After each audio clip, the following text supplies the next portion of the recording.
we were still waiting for LeBron to make a decision. Guess what? We're still waiting. So I know you have a theory on this. Here's my theory. I think everybody's looking into, well, what does this mean? Does the waiter, he doesn't announce his decision, mean he's not coming to the Cleveland, or does it mean he is coming to Cleveland? I think we're all looking too much into it. I actually believe he already does know where he wants to sign, and I believe he knew 2-3 weeks ago. I think LeBron is actually waiting on something, and that something has nothing to do with basketball.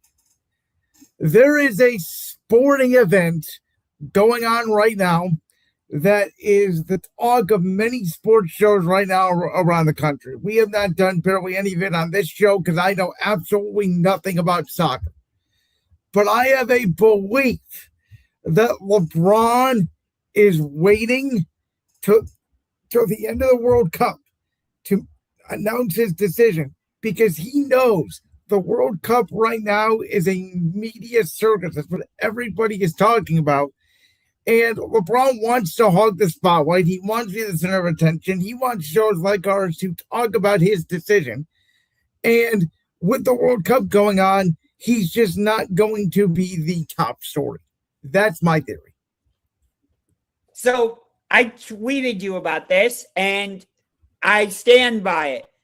The longer this goes on, the less likely I believe it is that he's coming to Cleveland, and the more likely I believe it is that he will team up with Giannis Antetokounmpo in South Beach with the Miami Heat.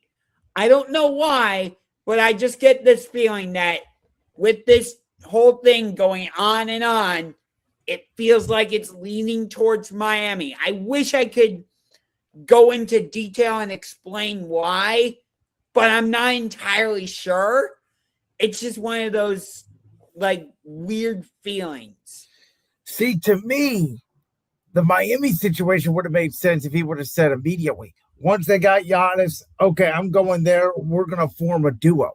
You know, maybe, and we don't really have this in the rundown. I don't know if the Kawhi Leonard Clippers potentially trade falling through is a factor. I don't think it is, because, again, I think LeBron's already made up his mind. And I know there's talking about Philly, which undoubtedly, I think even more than Cleveland, you could make a case Philadelphia basketball-wise, especially with the addition of Jaylen Brown, is the best fit. However, I would compare the Sixers, and they'd be a lot better, but it would be very similar to LeBron doing what Michael Jordan did his last 2 years when he joined the Wizards. Join a random franchise he has no affiliation with. It's just a hoop. You know, obviously Philadelphia is in contention to win a championship, but if you want that championship to mean something, it may sound crazy, but I think LeBron coming back here and doing it again when the Cavs have, I guess, remotely close last year, got to the conference finals, but they haven't won a conference finals game since he left 8 years ago. Sure, it wouldn't be the same feeling as 2016, but when you're through a sports drought like this town has, and the Cavs are the only championship we've had since 2016, yeah, it's going to feel different. Yeah, and Golden State keeps getting mentioned because of everything with LeBron and Draymond, and we know about the connection with LeBron and Steph from the Olympics back in Paris and what they did together. So Golden State continues to get mentioned. Minnesota to a lesser degree, but the three primary teams I keep hearing are Cleveland, Miami, and Philadelphia. And of those, Cleveland and Cleveland and Miami rather make the most sense, because those are the two places where he won championships. Let me rephrase, the two most prominent championships, if you get what I mean. Yes, and I will say this. I don't care about what Shams has reported. I don't care about what Brian Windhorst, who claims he's been in LeBron's camp for 20 years, has reported. I don't care about Rich Paul going on a podcast, which I believe is his, with Max Kellerman. I don't really care about any of that. Because as I said last week, it's all publicity. It's what LeBron wants. It's what I said at the start of today's show. LeBron wants shows like ours to talk about him. And as long as the World Cup is going on, he is going to be the secondary story. I mean, think about it. Even when he left the Lakers and when Giannis got moved to Miami and when Kawhi Leonard trade we all thought was happening and he would go to Toronto and Jaylen Brown got moved from the Celtics to the Sixers, NBA free agency was the second biggest story of the summer compared to the World Cup. Yes. And I have heard that LeBron is going to be doing a podcast, I believe Thursday night, if I'm not mistaken, with Tyrese Halliburton. Now, that's interesting. I will say this. Our friend at ESPN Cleveland, Tony Rizzo, who sort of broke the Myles Garrett trade. If you remember, he said that he was hearing that day Garrett's trade to the Rams was heating up. He said, don't be surprised if it gets done later in the day. A couple hours later, he was right on it. Myles Garrett became a Los Angeles Ram. We're going to talk about the Rams a little bit later on tonight's show. I don't know if you saw this today. Rizzo claims that by 9 p.m. tonight, we're going to know LeBron's decision. And he has been tweeting eyeball emojis. And I will say this again. I don't have any inclination to believe him, but he's also not that type of guy that makes up BS. People are now saying that the Pacers could be a sleeper team in the LeBron sweepstakes. Makes absolutely no sense at all. Because, and here's the thing, Minnesota to me doesn't make sense. It's a lateral move because you still got to get through San Antonio and you still got to get through OKC. Golden State thing only makes sense because he'd go there for fun. He wouldn't go there to intentionally win a championship. If he wants to win a championship, his best shot is out east. Now, I do believe Rich Paul when he said if the Knicks did not win the championship, LeBron would already be a Knick. And I co-sign that because I have believed that for the last few years. We always were talking about the Knicks, and we're saying, like the Cavs, a player like LeBron, a 3-and-D wing guy, which they ended up getting an OG and Anunoby, is the type of guy the Knicks would need to eventually get them over the hump. And former Cavs players are making good points about the Cavs and their softness, and they don't believe that LeBron could win a championship here. And I get it. I think we as Cleveland fans are just so emotionally invested on this ride once again. By the way, I looked it up. Yes, LeBron James is scheduled for a live recording of his Mind the Game podcast with special guest Tyrese Halliburton this Thursday, July 16th at 1:15 p.m. Eastern Time. The event is taking place at Fanatics Fest in New York City, sparking widespread speculation that he might use the platform to announce his 2026 free agency decision. He very well could. You know, if you remember all the ways LeBron has done it, right? 2010, we know, was the TV show with Jim Gray, The Decision. 2014 was the SI letter. 2018 was the Instagram post for Rich Paul's Clutch Agency. So he's done it a little bit different every time.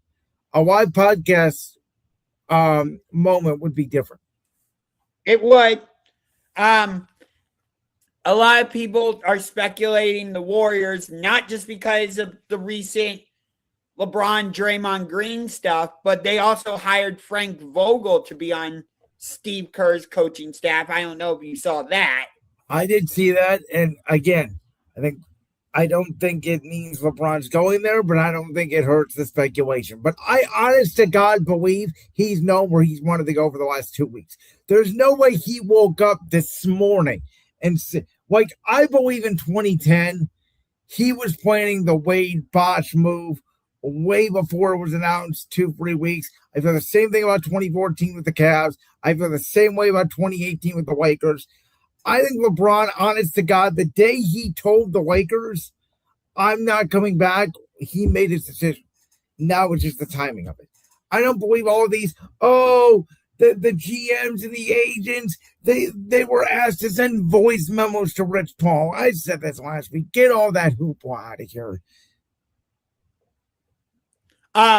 Just wanted to clarify something. When I said it was Cleveland and Miami were his two most prominent championships, that's not to diminish what he did with the Lakers, but in Miami, that's where he won his first career championship in 2012 against OKC. And then 2013, that's one of the best NBA finals I've ever seen between Miami and San Antonio. And then, of course, in 2016, coming back from down 3-1 to beat the Warriors. That's what I meant. I just wanted to clarify that. Josh, I want to let you know on my end, I don't know if you're seeing freezing from the video on my end, but on your end, your video is freezing constantly. Okay, I'm seeing that same thing on your end also.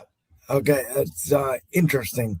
But let's move from LeBron to the new face of the NBA, in my opinion, Victor Wembanyama, because, well, he didn't take much of a pay cut with the Spurs. He is going to make $43 million during the 2027-2028 season 2 years from now, instead of $54 million.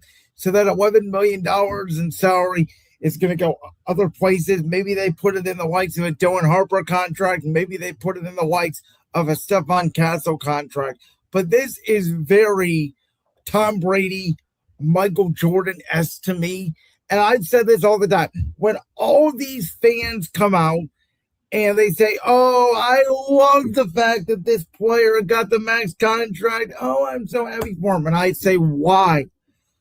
I want my players playing on a salary as cheap as I possibly can so I can build my team around said player. And in my opinion, Victor Wembanyama is going to make up what he loses in whatever deal he makes in endorsement deals, and especially if he continues winning, even if he doesn't win a championship, if he gets to the finals next year and keeps climbing at this pace. He is going to be one of the most marketed stars, if not the most marketed star in the NBA once LeBron James and Steph Curry walk out the door, and they both could be walking out the door in the next year or two. So I'm all for this. You know, I don't think he made a mistake. He's still getting a lot of money, and he's going to make up that $11 million, in my opinion, pretty quickly from Nike or whatever deal he decides to sign. Yeah, it allows the Spurs to build up their team. You know, as you said, if he had taken the actual max contract, that would tie the Spurs' hands behind their back to a certain degree. It wouldn't allow them to re-sign Stephon Castle and Dylan Harper, Julian Champagnie, if they so choose, and Vassell and some of the other key players. Whether they re-sign De'Aaron Fox or not, I don't know. What they end up doing with De'Aaron Fox, honestly, I don't know. But nonetheless, you know, San Antonio's going to be a factor again. It's them and OKC. I don't see anybody else in the Western Conference really being a legit threat to either one of them. So I agree. I mean, listen, there's going to be a team that comes out of nowhere. You know, I don't think it's going to be the Lakers. If Golden State ends up winning LeBron, I think they are the third best team in the West. I would take them over a Minnesota, who I think, as I've already said, is taking a step backwards. I don't trust Portland yet. I think they're sort of a year away. You know, I don't really trust Houston. I think they've got some real locker room issues there. We'll see if Fred VanVleet can calm that locker room down. Yeah, I don't trust Dallas yet. They just got no, I don't either. They are what the Spurs were 2 years ago. I think give them a year and give Cooper Flag year 2 under Dusty May, and they could be something. Yeah. Nobody else in the West really scares me. Like Denver, Are they going to keep Jamal Murray? At this point, I don't think Denver has a choice. Like, is there a possibility they move Jamal Murray? I don't know. If they were going to move Jamal Murray, it would have been for Jaylen Brown. Now, the interesting thing with this Kawhi Leonard deal falling through is if it does end up falling through, I wonder if Denver would make a call and swap out Jamal Murray for Kawhi Leonard if they were legally allowed to do so. From what I understand, the reason this trade is being held up is because of an investigation with Kawhi. Yeah, and it sounds like, maybe he wasn't as injured for as much as we thought, and the Clippers didn't want to play him, or he didn't want to play. I don't really understand it myself. Yeah, and it sounds like there's some outside financial stuff, legal stuff happening. I don't totally understand it, so I'm not going to try and explain it. So, but in terms of Wemby, getting back to that, as long as he stays at MVP conversation, consistently getting to the playoffs and making deep runs, he'll be fine. Now, let me just say this. Again, I think a player like Wemby should take less. I think he's going to make up more in endorsements. I think guys like Shai Gilgeous-Alexander, Tyrese Halliburton, Giannis, Jokic, Anthony Edwards. I think those guys are in the same boat. You're a number one. To me, you take less, get a better team around you.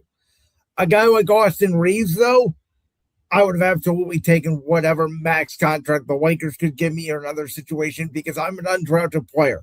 Right, I'm not a top pick. I haven't made top dollar yet.